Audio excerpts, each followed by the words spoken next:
La compraventa de bienes muebles a plazos. Legislación. Las ventas a plazos son objeto de regulación específica como protección al comprador y también por sus incidencias económicas en el sistema financiero.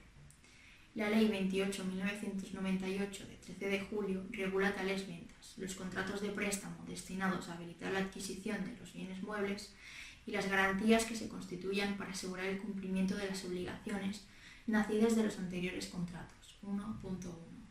La ley es imperativa, disponiendo en el 14 la nulidad de los pactos, cláusulas y condiciones de los contratos que fuesen contrarios a sus preceptos o se dirijan a eludir su cumplimiento.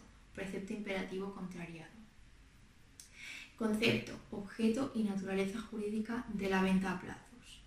La venta a plazos es el contrato mediante el cual una de las partes entrega a la otra una cosa mueble corporal y ésta se obliga a pagar por ella un precio cierto de forma total o parcialmente, aplazada en tiempo superior a 3 meses desde la perfección del mismo. 3. Párrafo primero. El objeto ha de ser mueble corporal, no consumible e identificable, entendiendo por bienes identificables todos aquellos en los que conste la marca y número de serie o fabricación de forma indeleble o inseparable en una o varias de sus partes fundamentales o que tengan alguna característica distintiva que excluya razonablemente su confusión con otros bienes. Las ventas sujetas a la Ley 28.1998 tienen una naturaleza distinta de la compraventa del Código Civil, pues en ellas la perfección se produce no solo cuando concurren los requisitos generales de todo contrato, sino que debe entregarse la cosa al comprador. El vendedor no contrae la obligación de entregarla como consecuencia de la compraventa. La ley no obliga al comprador a un desembolso mínimo para perfeccionar el contrato. Aplicación de la Ley 28.1998. Contratos incluidos y excluidos de ella. La Ley 28.1998 se aplica a los contratos de ventas a plazos definidos anteriormente. El 3, párrafo segundo, establece que se entenderán comprendidos los actos o contratos, cualesquiera que sea su forma jurídica o la denominación que las partes les asignen, mediante las cuales las partes se propongan conseguir los mismos fines económicos que con la venta a plazos.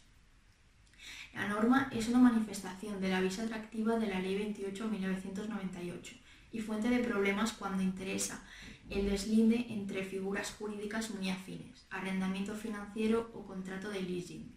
La Ley 28.1998 excluye en el 5 las compraventas a plazos de bienes muebles que, con o sin ulterior transformación o manipulación, se destinen a la reventa al público. Lo excluido son las compras para la finalidad de revender, no la reventa. Las ventas ocasionales sin finalidad de lucro, parece que se excluyen las ventas hechas sin habitualidad. Las ventas garantizadas con hipoteca mobiliaria o prenda sin desplazamiento sobre los bienes objeto del contrato. En estas ventas no se añade una garantía a la operación por la Ley 28.1998 que sea inferior a la que la propia Ley de hipoteca mobiliaria y prenda sin desplazamiento del 16 de diciembre de 1954.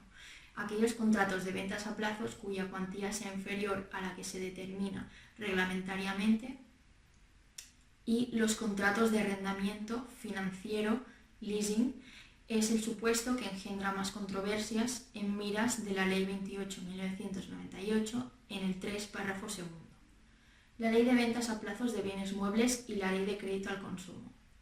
La coincidencia que puede darse en la regulación de un mismo supuesto ha sido prevista por la primera, que en el 2 establece que los contratos sujetos a ella, que también se encuentren incluidos en el ámbito de la aplicación de la Ley 7.1995 de 23 de marzo de crédito al consumo, se regirán por los preceptos de esta última, en todo aquello que favorezca al consumidor. También ordena la aplicación con carácter supletorio a los contratos antedichos de la Ley 28.1998. Esta regla de supletoriedad es difícil de entender, ya que la Ley 28.1998 no es eliminada cuando haya de aplicarse la Ley 7.1995 en lo que favorezca al consumidor, sino que los preceptos de esta última desplazan a la primera en esos aspectos concretos. Forma y contenido del contrato de venta a plazos. La dependencia de un contrato de financiación. La Ley 28.1998 impone para su validez la forma escrita, en tantos ejemplares como partes intervinientes. 6.1. El contrato puede contener pactos o estipulaciones voluntarias. pero su contenido viene impuesto por la Ley 28/1998 en el 7, que detalla un conjunto de estipulaciones de muy variado carácter. Ha de resaltarse que la cláusula de reserva de dominio a favor del vendedor no tiene naturaleza obligatoria, sino potestativa. No así la prohibición de enajenar o de realizar cualquier otro acto de disposición al comprador mientras no haya pagado la totalidad del precio, sin autorización por escrito del vendedor. La omisión o inexactitud de las estipulaciones que han de constar en el contrato de acuerdo al 7 es sancionada en el 8, de acuerdo con la importancia que para el legislador tiene la omisión o inexactitud. Las sanciones son de naturaleza económica. La Dirección General de los Registros y del Notariado aprueba modelos oficiales de contratos en los que se recoge minuciosamente el contenido legal de los contratos y su utilización es imprescindible para que puedan ser inscritos en el registro de venta a plazos de bienes muebles y así gozar de la publicidad y oponibilidad a terceros, entre otras ventajas. 10 y 11 de la Orden de 19 de julio de 1999, aprobatoria de la Ordenanza para el Registro de Venta a Plazos de Bienes Muebles. La validez del pacto por el que se condiciona la eficacia del contrato a la obtención de un crédito de financiación, siendo nula la estipulación por el que el comprador se obligue, en caso de no obtenerlo, al pago al contado o a otras fórmulas de pago y se tienen por no puestas las cláusulas por las que el vendedor exija que el crédito para su financiación únicamente puede ser otorgado por un determinado concedente 6.2 y punto 3. Facultad de desistimiento y de pago anticipado del comprador. El 9 concede al comprador la facultad de desistir del contrato, debiendo ejercitarla en el plazo de 7 días hábiles desde la entrega del bien, siempre que se cumplan los requisitos que recoge el precepto citado. La facultad es irrenunciable. En la adquisición de vehículos de motor, sin embargo, podrá excluirse mediante pacto la facultad de desistimiento o modalizarse su ejercicio de forma distinta a lo previsto en la ley. Una vez finalizado el plazo de desistimiento sin ejercitar la facultad, el contrato surtirá todos sus efectos. 9.3. También se otorga al comprador la facultad de pagar anticipadamente, de forma total o parcial, el precio pendiente de pago, sin que en ningún caso puedan exigírsele intereses no devengados. 9. Incumplimiento del comprador. Facultades moderadoras de los jueces y tribunales. El 10 de la Ley de 28/1998 reconoce al vendedor tanto la acción de cumplimiento del contrato como su resolución, pudiendo optar entre ambas si el comprador demora el pago de 2 plazos o del último de ellos. Si exige el cumplimiento, podrá reclamar el pago de todos los plazos pendientes de cobro. La demora en el cumplimiento ha de ser interpretada como sinónimo de pago, no de mero retraso. 10.2. El 11 sostiene que con carácter excepcional y por justas causas apreciadas discrecionalmente, tales como desgracias familiares, paro, accidentes de tráfico, larga enfermedad u otros infortunios, podrán señalar nuevos plazos o alterar los convenidos, determinando, en su caso, el recargo en el precio por los nuevos aplazamientos de pago.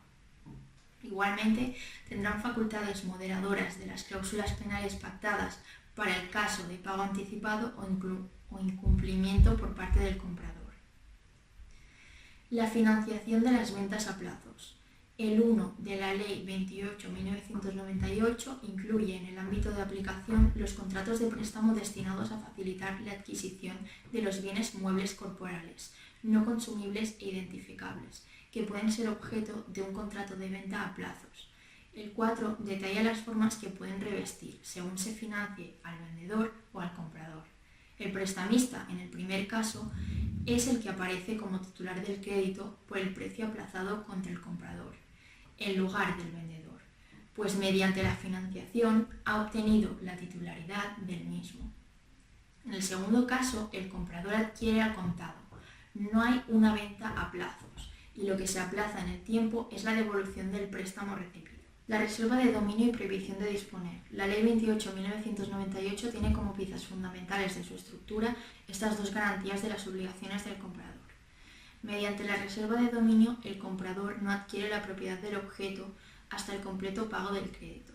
En la Ley 28/1998 no se regula nada sobre el significado y contenido de la reserva. En cambio, si lo hace la ordenanza de 19 de julio de 1999 del registro de venta a plazos de bienes muebles.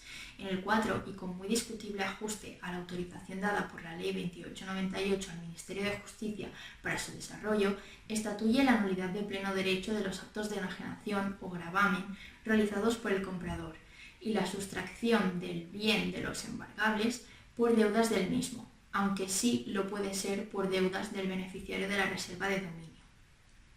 No se tiene en cuenta que el comprador, antes de que satisfaga totalmente los plazos, tiene una expectativa de adquisición de la propiedad que ha de ser protegida y que no se puede operar como si su posesión, al efecto, careciese de importancia. La reserva de dominio no es una garantía que la Ley 2898 establezca necesariamente. Puede o no pactarse, debiéndose incluir, en el primer caso, en el contenido del contrato 7.10. La prohibición de disponer de los bienes en tanto no cumpla su obligación de pago el comprador es, al contrario de la reserva de dominio, una garantía legal que necesariamente ha de constar en el documento en que se formalice la venta 7.11. La ordenanza sin base legal dispone que se entiende establecida por el Ministerio de la Ley y por el hecho de la inscripción. Pero la Ley 2898 no condiciona en absoluto a la inscripción la existencia y eficacia de la prohibición de disponer, incidiendo en la misma duda sobre su legalidad que se expuso a propósito de la reserva de dominio. El 4 de la ordenanza contiene desarrollos sustantivos de la prohibición. Niega la legitimación del comprador para llevar a cabo cualquier acto dispositivo, a excepción de los mortis causa e intervivos de carácter forzoso, adjudicaciones forzosas judiciales o administrativas y las expropiaciones, admitiendo que las partes pueden dar a la prohibición unos efectos más limitados, circunscribiéndola a determinados actos de enajenación o gravamen. El 4 de la ordenanza dispone que quien remate un bien sujeto a prohibición de disponer como consecuencia de una enajenación forzosa lo adquirirá grabado con la misma y con la obligación de pago garantizada, y responderá con el propio bien adquirido de la deuda, solidariamente con el primitivo deudor, hasta su vencimiento. Transposición del 15.3 de la ley.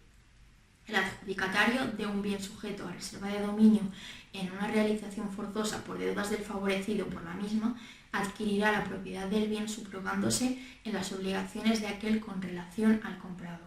Registro de venta a plazos de bienes muebles. El 15.1 de la Ley 2898 sostiene que para la oponibilidad a terceros de las reservas de dominio o prohibiciones de disponer que se inserten en los contratos sujetos a aquella norma, será necesaria su inscripción en el registro de venta a plazos de bienes muebles.